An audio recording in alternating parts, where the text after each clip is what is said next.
This is Sean from Spinal Empty Soul here in beautiful St. Louis, Missouri at Firebrand Recording, which is a wonderful studio here, tracking our new record, Swan Song, which will start to be released one song at a time here in probably about June, and then the whole thing will come out at the end of the year. So keep your ears peeled for it and check it out when it comes out.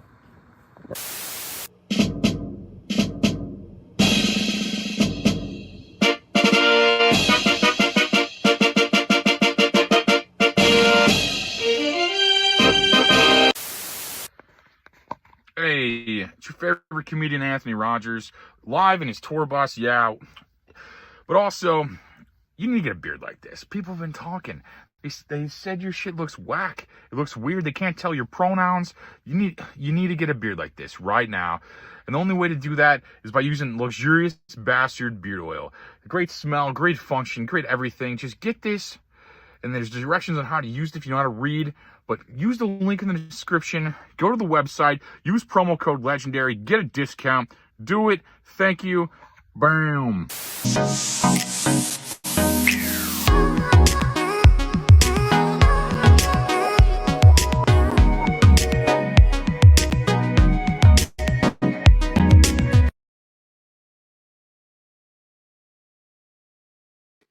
Welcome back to the greatest show in the entire universe, or best show in the universe, or Howard's phrase. Who knows what it's called? But today we have a good guest. Like as always, we always have good guests. You're probably not surprised. But yeah, no. So anything I have to say before Nikki? Oh yeah, Nikki's not here today. She's hungover. That's her. She's hungover, so she'll be back next week, though. She said so. That's good. That's about all the updates. We're just gonna go straight into this. We have Wesley Smith out of District 2 in Missouri. He's running for Congress. He also has a podcast called The Wolf of Wall Street that you should check out also. How you doing, brother? What's up? Wolf of Washington, the show's the wolf slightly right. Oh, my bad. I'm sorry. Yeah, you're right. No, you're good, bro. You're right. I'm a fucking idiot. Let's start this over. Let's let's think out live. I just sound dumb in front of all these people. But no, it's awesome, man. So slightly right, the name of the podcast. Yeah, no. How did you come up with the name Wolf of Washington? I always thought that was cool. So it was my call sign in the military was the Wolf. It was Wolf 95. So when I was running as the Wolf, back then, so then the Wolf just kept staying, and then all my buddies, they were just like, "Hey, Wolf, what's up, bro? What's And then when I ran for Congress, I was like, I'm gonna go fuck up Washington D.C. I was like, I'll be the Wolf of Washington, And I like that a lot. It's stuck. That's what it goes with. Yeah, that's what we go with now. But yeah, so I am running for Congress. So I ran. I was with the 173rd. I started as an FO, Forward Observer. Dumb that down for me. Dumb that down to a civilian level. 173rd Infantry Brigade Combat Team, Airborne. Okay. We paratroopers, and then basically my job was to control joint fires observation from different weapon systems, whether that be close air support, air traffic control, deconfliction with artillery like the M777 howitzer, stuff like that. So I just control different weapons, like the big weapons that, I would be with the infantry guys on the front lines, but my job was to call in, I wasn't really fighting. I was controlling all their big pieces like a chessboard. If you think of the queen sitting at the back of the chessboard, waiting for all the pawns and everything, that's kind of what I was. The pawns being the weapon systems, you move them around the board until you get to safety or your queen doesn't get attacked. But that's the easiest way to explain it. No, yeah, no, you definitely caveman that for me. It's like I didn't know all the terminology. I never served, so I didn't know the terminology. I'm like, I don't know. But no, it's so you're in the Army, I guess. Then is that what branch? Yeah, I was in the Army. I served. I joined the Army in 2012, and I medically retired in 2020. Damn, you're in there for a long time. That's crazy. 8 years. What do you think about China and all that shit, man? Well, here's what we have learned with our military. We've never been good with near-peer threats. And what I worry the most about when it comes to the China, the tri-allegiance, as we call it, North Korea, China, Russia, because they're all together, just like Al Qaeda, ISIS, and the Taliban, where they were the Muslim Brotherhood, whereas this is the tri-allegiance. The problem is with China, they don't have the nuclear weapons, but Russia does. North Korea has the balls. China's got the brains, Russia's got the firepower, depending on who you ask. That being said, one war with China isn't going to be with just China. It will be an all-out world war, um, to unfortunately a catastrophic end. And the thing is, everyone wants to, be barrel-chested freedom fighters. They all want to puff their chests out up there in Washington D.C. without thinking of um, the individual, the American taxpayer, the American population. Our kids, my kids, one day will be fighting in a war that could be prevented now. Yeah, I think we're as close to World War III as we've ever been right now. It's kind of a nuts thing. Like that's a huge issue for me. I'm obviously like anti-war, but I think like I mean I also don't think we should just stand there or whatever, like and take everything. But it's just like I don't know. It's a weird time. I don't wish a bunch of Chinese dead either. Like any more than I wish our 19-year-olds dead. It's like that's about how I feel. Our founders were so smart because they knew that the only way to create this experiment of freedom of a constitutional republic was to negotiate. And that's one thing that we've lost as a country is negotiation. We no longer negotiate. This whole I don't negotiate with terrorists, we've been doing it forever. We're the only ones who follow the Geneva Convention. We're the only ones who follow the rules of war while no one else does. And I think that's where some of our problems have came basically to a head. When you're speaking of all these different conflicts going on around the war or around the world is we no longer fight. Like with Trump, we were going through peace through strength. You know what I'm saying? We're not fighting that anymore. Weakness and cowardness that we've been showing over the past 3 years and even before Trump is causing all this confliction. So in 2014, I was one of the first soldiers to step foot in Ukraine since the fall of the USSR. And me and 100 other soldiers went into Ukraine. We went into Kyiv, and we trained their special operators to fight Russian separatists in Crimea. This is back when Crimea was taken over. And a lot of people, they don't realize that Crimea was taken over in 2014. Russia already had invaded. Well, in 2017, some crazy lunatic decided he was going to occupy the White House. His name was Donald Trump, fantastic president, showed peace through strength. Russia pulled all their troops out to the border of Crimea. They were still fighting from individuals, separatists and stuff like that, but they were no longer occupying Crimea. But 2021 comes around and they marched their troops straight in there. Come March, they jumped right into full-on war. And it's because weakness, when we start showing weakness, the world notices and they take action decisively according to that. I agree, definitely. It's like they're salivating over America right now. The president can't even walk, man. They're salivating, man. It's like oh yeah, it's not good, man. I mean, if America's going to do anything, it's because of the civilians at this point, and like obviously military too. I'm just saying, like, just the people is what I'm trying to say. Is the only reason America's ever been great, and the only reason we'll ever be great again if we already are. But it's just like this weird. I don't know, man. Like that ship hitting that bridge, bro. Like all this stuff. I'm just like, are we the third world and everyone's just attacking us right now? It's just like, I mean, this is just like it's a crazy time, and we need to figure out some kind of solution out of violence before we end up murdering the entire world. It's like, are they end up murdering us? That's where we're. I think it's a terrible time, like right now, and like, I don't think people understand how crazy it is. We're living in a third world country. We're fighting minimal problems. I've been to 45 countries around the world. I've fought in numerous countries while in the Army. We in America, because we are so secure and safe, according to the American populace, the majority of us, they've never had to experience any sort of actual tragedy, whether that be, 9/11, yeah, that was sad. This bridge, that's sad. Pearl Harbor, that's sad. But they've never lived through war on the home front. They can drive safely to work without having to worry that their car is going to get blown up by an IED. They can walk into their office building without having to worry that a sniper is going to blast their head off. They can know that their kids, for the majority of them, are safe out in public. For the majority. But now we're sitting here fighting LGBTQ rights, whether a kid is a boy or a girl, not a gender associated. We're spending hundreds of thousands of dollars to add transgender bathrooms. We're fighting in DC, their own Republican Party is fighting itself, that we're no longer fighting for the American people. The biggest threat to our republic right now is 537 elected officials sitting in Washington, D.C. All of them need to go. Unfortunately, we can't just get rid of them all at once. It depends on what part of the Declaration of Independence you read. Like it depends a couple. But I think so. What are some of the policies you want to bring to the table? Like when you went in Congress, man, when you become an elected official? Well, I think first off, I always believe you can't have the First Amendment without the Second, and the Second protects the rest of the other 26, right?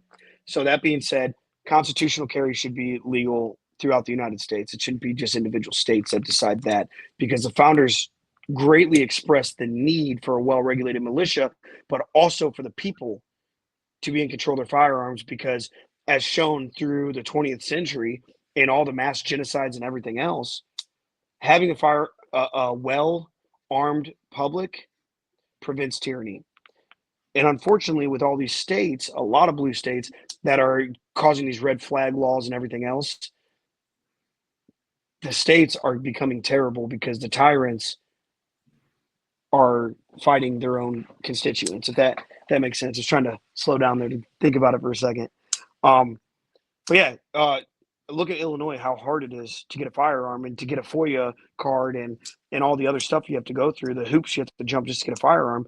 And then you go look at Chicago, which is the murder capital of the United States, Same with New York.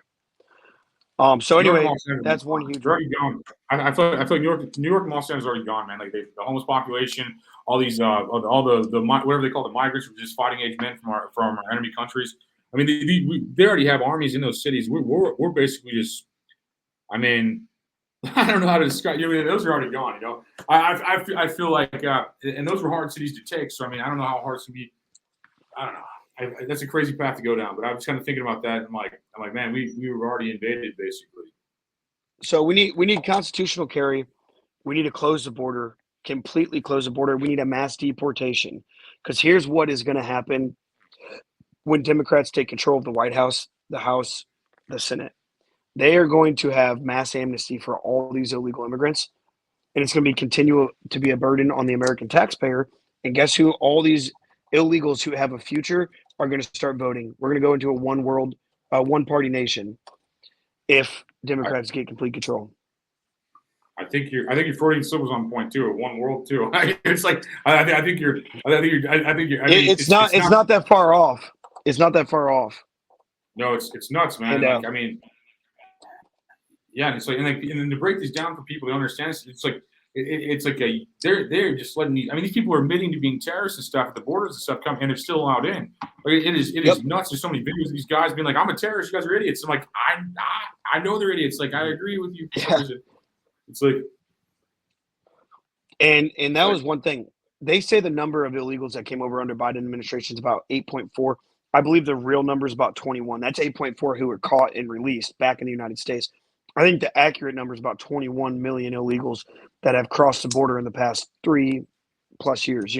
3 years and 3 months. That being that's the said, first wave of the army against us. That's the first wave of the military against us, basically. Absolutely. And they're strategic. The Democrats are strategic by the way that they transport these illegals around this country. They're not just putting them, for instance, my district's an R+16. Well, when you bring in 500,000 illegals into this district, guess what?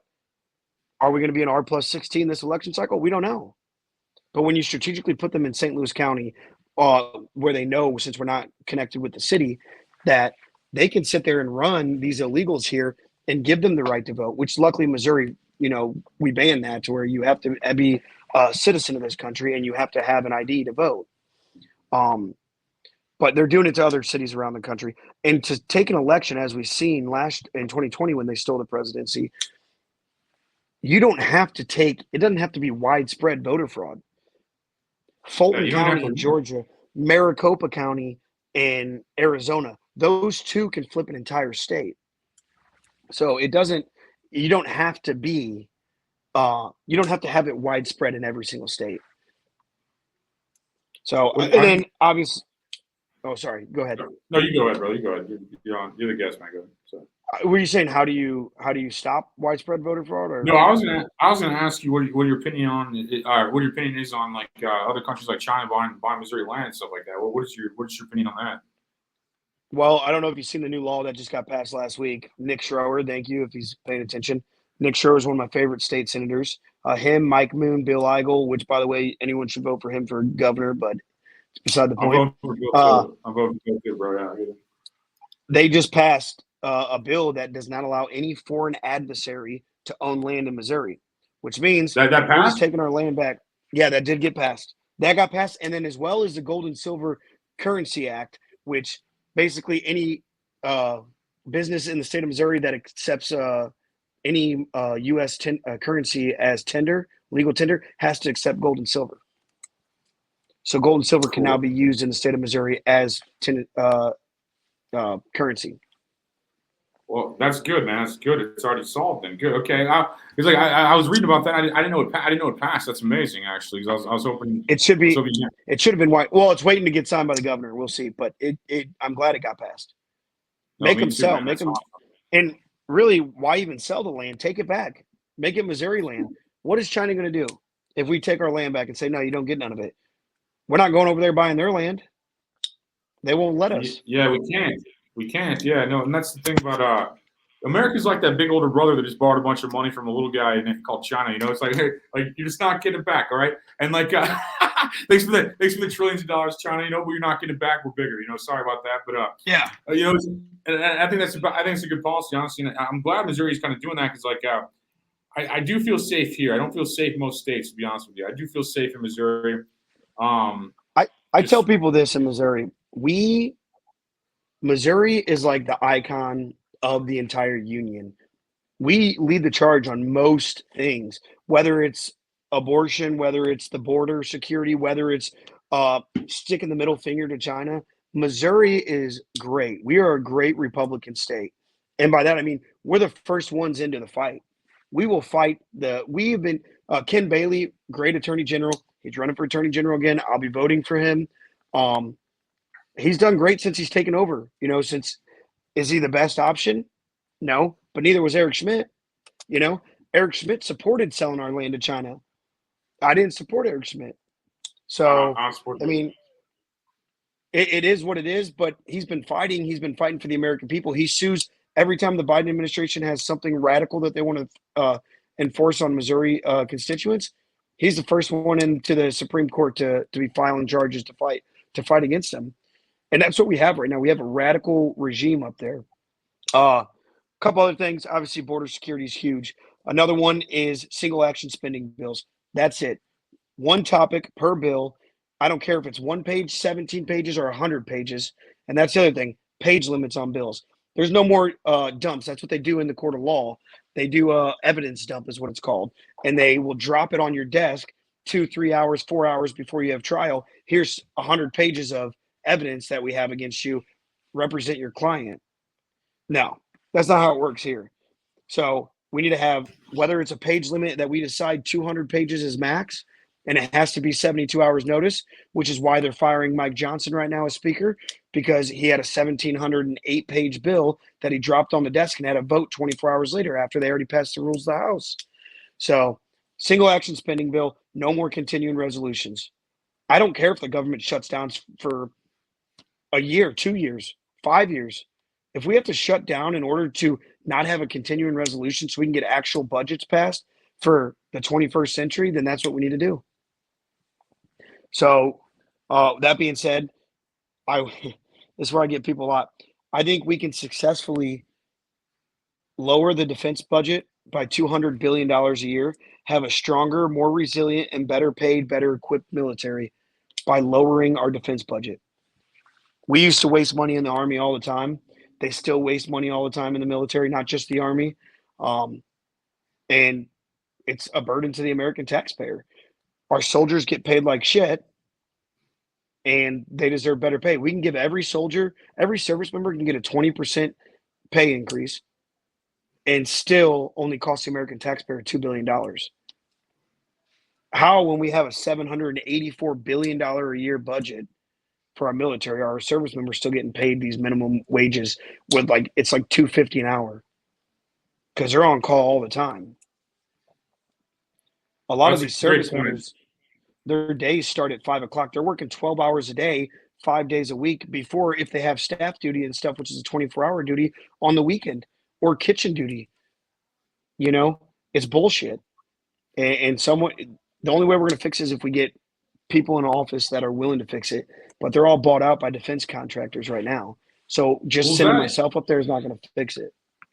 Well, that and having a guy that has the experience, like within the, it's like, to know what's wrong with the military, you got to be in the military. You can't just like look at it from the outside and be like, oh, that's kind of, you know what I mean? So the experience in the years you had it like gives you a behind the scenes and in the situation kind of thing where you could actually vouch for these guys and stuff. I mean, because everybody, I assume most people want to support the troops. It's like, do we know how though? Even and that's the biggest thing. It's like I wouldn't know how. So I've never been in the military, so I would have no like what you just said about the pay and stuff makes a lot of sense, and the breakdown of that made a lot of sense to me. And like I wouldn't have known that prior. It's like so. I think a lot of people just don't have the education. Obviously, never been in the military.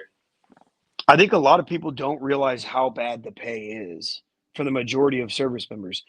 So let me just explain that a little bit, and then I'll tell you an example of wasted spending. So a private going into the military right now, when you go to basic training, you can have $0. They give you a card, and it's got like $200 on it. It's called an AFES card, and basically you got to buy your stuff when you get to basic training. You're not given it. You got to buy your pens, your notebooks, your PT belt, your extra socks, stuff like that. All that stuff you're buying. They're giving you $200, but they're taking it out of your first check. A private that just joined the military, 18 years old, in basic training for 3 months, working 24 hours a day, he's getting paid $500, $550 after taxes, per every 2 weeks. So he's making $275. Their uniforms, everything, they're buying that shit.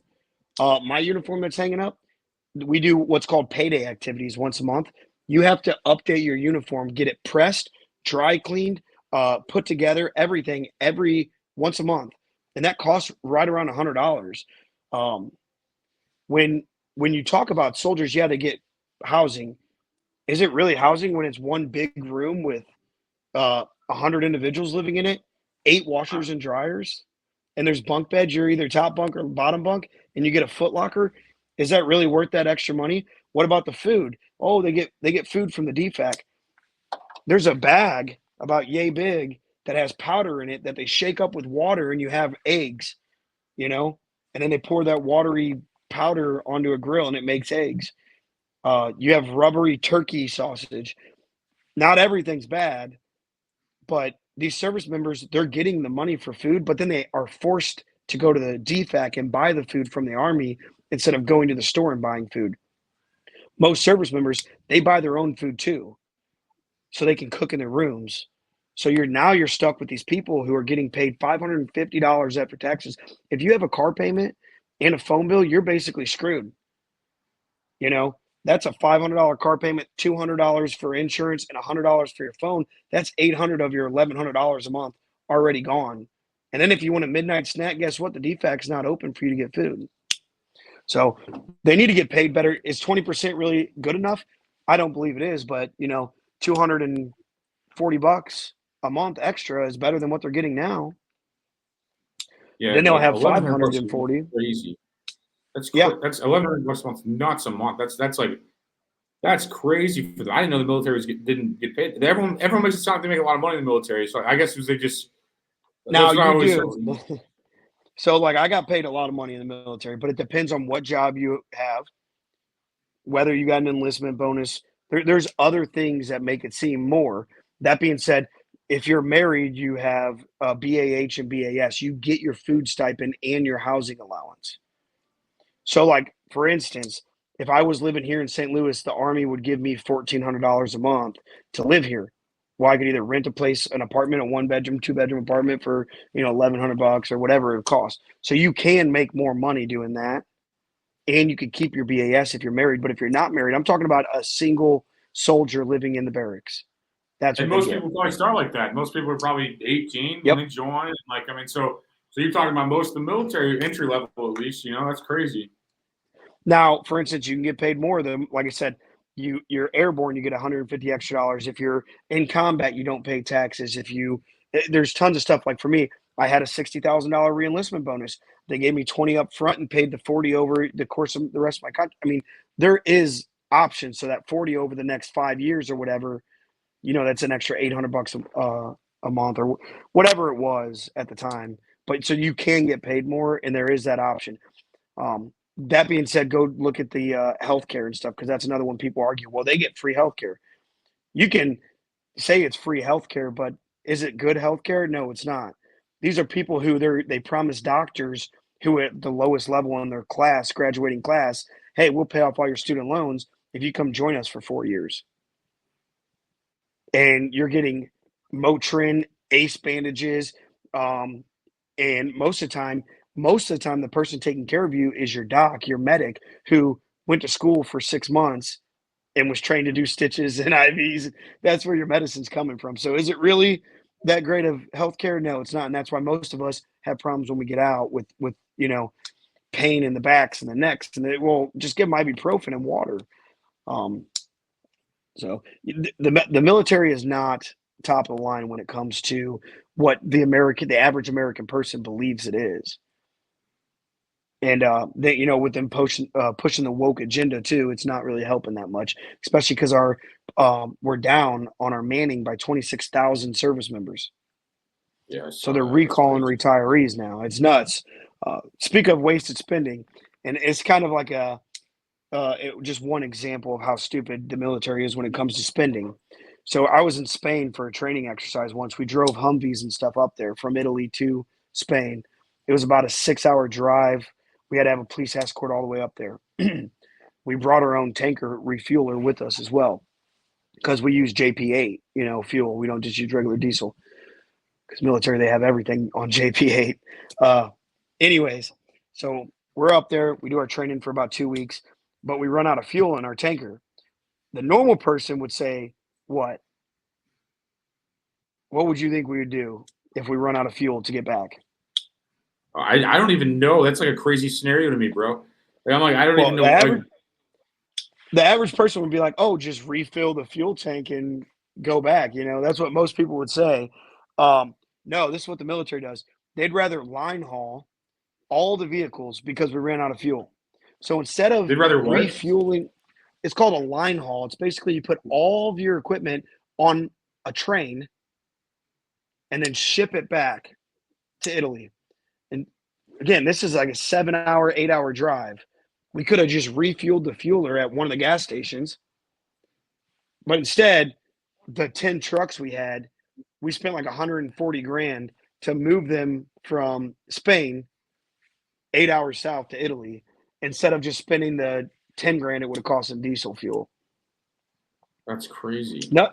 Another example, we're in Ukraine, and one of our trailers, it's got a Connex on it that's full of 50 caliber machine gun ammo. That's belt fed. It's got the links on it. And it was for the M2. We were going to an M2 range. One of the military vehicles, it flipped over, and the Connex fell open, and a few of the crates busted. They opened the Connex, and the crates were busted. So they said the ammo was contaminated and couldn't be fired through the M2s, which is the Madus, the 50 cal machine gun. So what do? We had an excavator come out and bury the whole box of ammo in the woods in Ukraine. Now, there was 100,000 rounds of 50 cal at $6.25 to the American person. No, the Army's paying $9. If you can buy the round for $6, the Army's paying $9. They're paying 1.5 times. So at $9 a round for 100,000 rounds, that's $900,000. And we just buried it. Include the box. Let's just call it, 920,000. That's insane. That's like really insane. But it happens all the time. We do it all the time. It's called a spendex. So at the end of the year, you spend all the money you have in order for next year when they go to Congress, they can say, hey, we don't have any money. We went through it all. And they've been doing it for decades. And then, oh, okay, well, we'll give you more this year. We'll give you more this year. And they continue to do that. And it's wasted spending at the highest level. There's a cable called a slave cable. It's about this big. And it's 26 inches, so it's bigger than that. But 26 inches. And what it does is it connects an AFATADS, Advanced Field Artillery Tactical Data System, to an Excalibur round, which is basically it's a big computer and it connects to a round that shoots out of a cannon. And what it does is it inputs the GPS data into the round before you shoot it at a high angle, so that way the round can acquire GPS signal. So anyway, it's called a slave cable. They cost $26,000 for a 28-inch cable. 26,000. When we had the Spendex, we had like $500,000. We were like, oh, let's just buy 10 of them. So we just bought a bunch of them for no reason. They never go bad, but you might as well have some. Yeah, I mean, at least in a situation like that, is they're burying it, But I mean, not much better if you don't need it, but it's still just like that's crazy.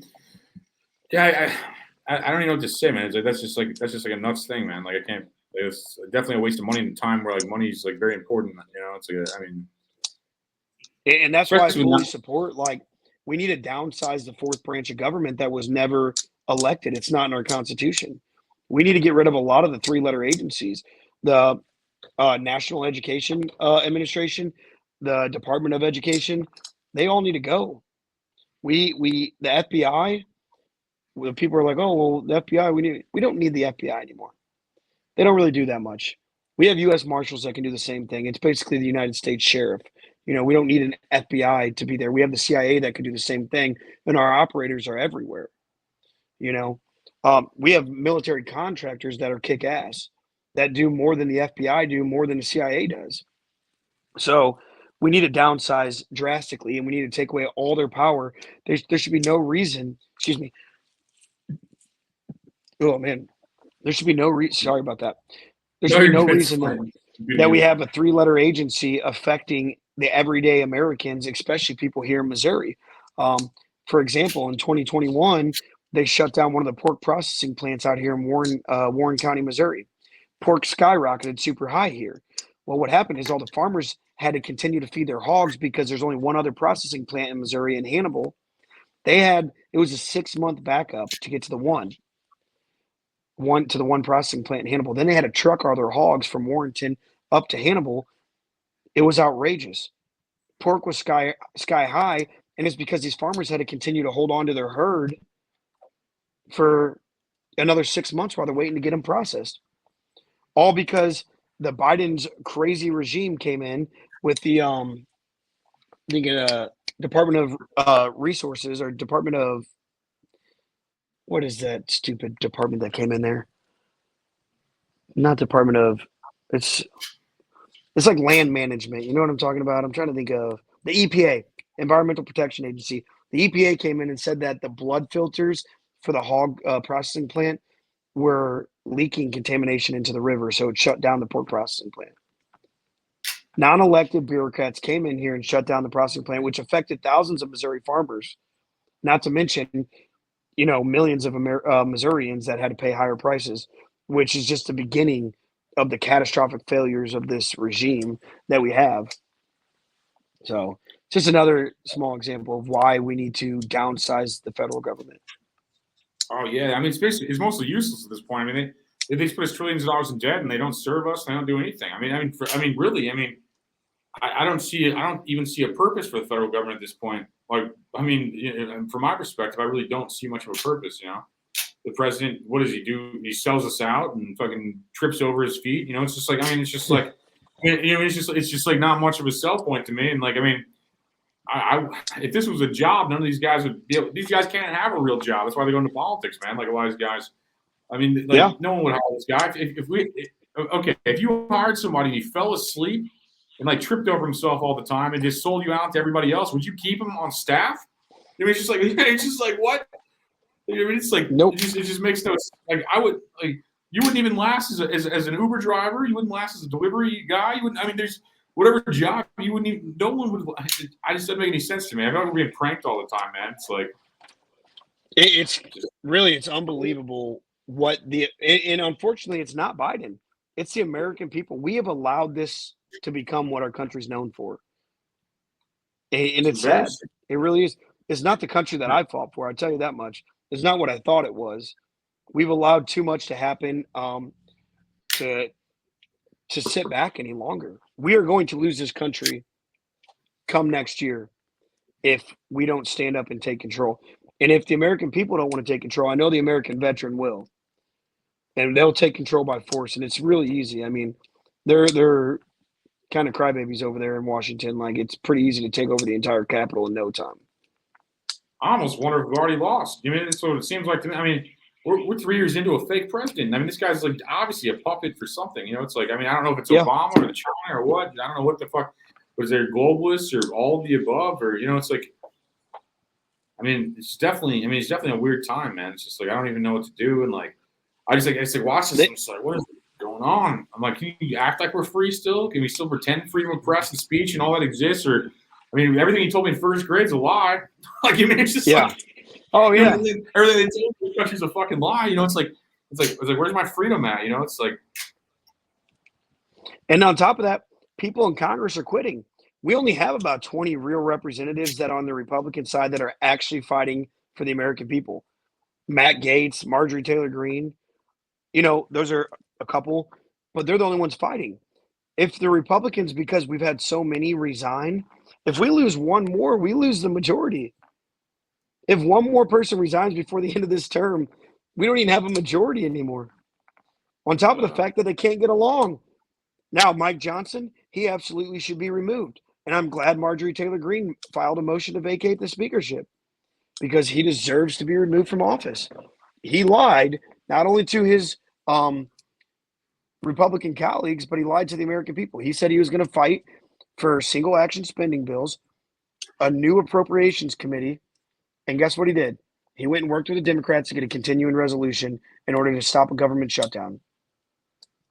That's crazy. Inside of that bill is full of it's just a bunch of pork belly spending on a bunch of nonsense. And second thing, go to this bridge, the bridge that just collapsed, the Francis Key Howell Bridge, or Francis Key Howell, whatever.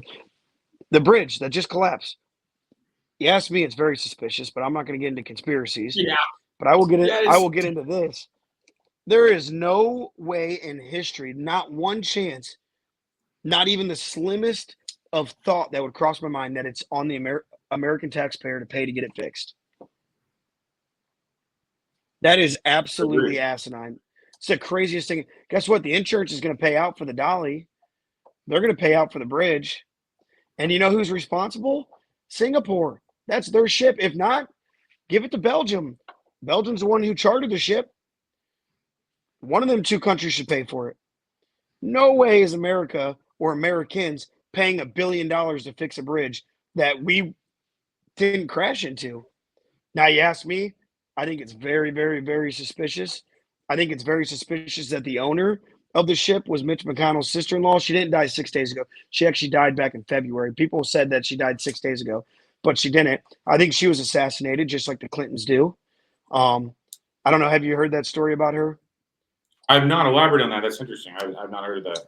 So Mitch McConnell's sister-in-law, her name was Sasha Chow or something. But yeah, it's Mitch McConnell's sister-in-law, you know, Senate Minority Leader. She was actually the CEO of that ship, the Dally. And she died February 11th, which wasn't 6 days ago, but that's what the press released. It was 6 days ago. So she died. Guess how she dies? Her blood alcohol content was 3 times the legal limit, and her Tesla, according to the report, automatically backed into a river. That's how she died. 11 days ago. And then her ship magically crashes into the Francis Key Bridge and causes utter destruction. Sounds like both all that going on. All that going on while they're fighting in Washington over spending for Ukraine, when Ukraine President Vladimir Zelensky literally said that they will surrender by the end of spring. If America doesn't participate, they're gonna surrender. We have our own people fighting over there, whether they want to admit it or not. We got fighting in Haiti. We got fight. I mean, this is the world is burning around us, and it's time that the American people start opening their eyes and actually realizing what's going on. This is no more Republican, Democrat.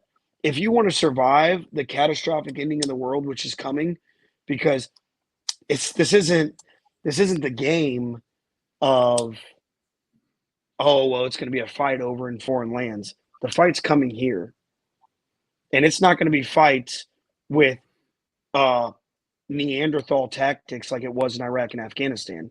This isn't counterinsurgency. This is near peer. This is Vietnam, World War II all over. This is the fall of Berlin. It's way different than what the American people are realizing. This isn't going to be just a normal fight. When you have cities like Berlin getting blown up, or Munich, during World War II, Normandy, these are beautiful cities. That's just going to happen to your St. Louis, your New Yorks, your Chicagos.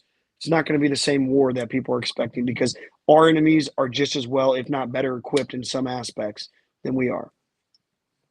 Yeah, no, it's gonna be crazy, man. Like I think like the American people like have it in them, but it's definitely coming here. I definitely can feel that. I definitely think you're right. Yeah, it's crazy, man. It is.